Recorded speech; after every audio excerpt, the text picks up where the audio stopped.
అధ్యక్ష ఎన్నికల రోజు పోలింగ్ ఇక్కడ జరుగుతుంటే పక్క రాష్ట్ర ముఖ్యమంత్రి AK-47 తుపాకులతో పోలీసుల నాగార్జున సాగర్ డ్యామ్ మీదకు పంపించిండు అధ్యక్ష. ఇవాళ నేను అడగదలుచుకున్న వాళ్ళను, నాగార్జున సాగర్ 100% మన భూభాగంలో ఉంది. మన ప్రాంతానికి లోపటికొచ్చి తుపాకులు పెట్టి ప్రాజెక్టులను ఆక్రమించుకుంటుంటే వీళ్ళ సహకారం లేకుండా వస్తాడా అధ్యక్ష? ఇంటి దొంగలు లేకుండా జగన్మోహన్ రెడ్డి గారు లోపలికొచ్చి నాగార్జున సాగర్ డ్యామ్ మీద పహారాలు కాసే పరిస్థితి వస్తుందా అధ్యక్ష? ఎందుకు ఆ రోజు వీళ్ళు మాట్లాడలేదు? వీళ్ళు ఇచ్చిన అలుసే కదా, వాళ్ళు పెట్టిన పులుసు తిని వీళ్ళు అలుసు ఇవ్వడం వల్లనే కదా ఈరోజు ఈ పరిస్థితి వచ్చింది.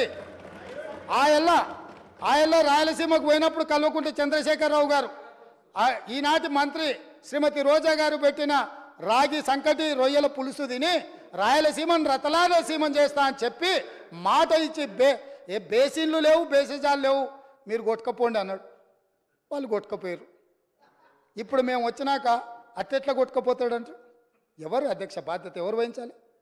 నీ కళ్ళ ముందే కదా ముచ్చుమర్రి చంద్రబాబు నాయుడు కట్టింది, నీ కళ్ళ ముందే కదా రాజశేఖర రెడ్డి పోతిరెడ్డి పాడును 44,000 క్యూసెక్లకు పెంచి తరలించకపోయింది, నీ కళ్ళ ముందలనే కదా నీ ఇంట్లో పంచపక్ష ప్రమాణాలు జగన్మోహన్ రెడ్డి గారికి పెట్టి జీవో నెంబర్ 203ను నీ ఇంట్లోనే పునాదులేసి రాయలసీమ లిఫ్ట్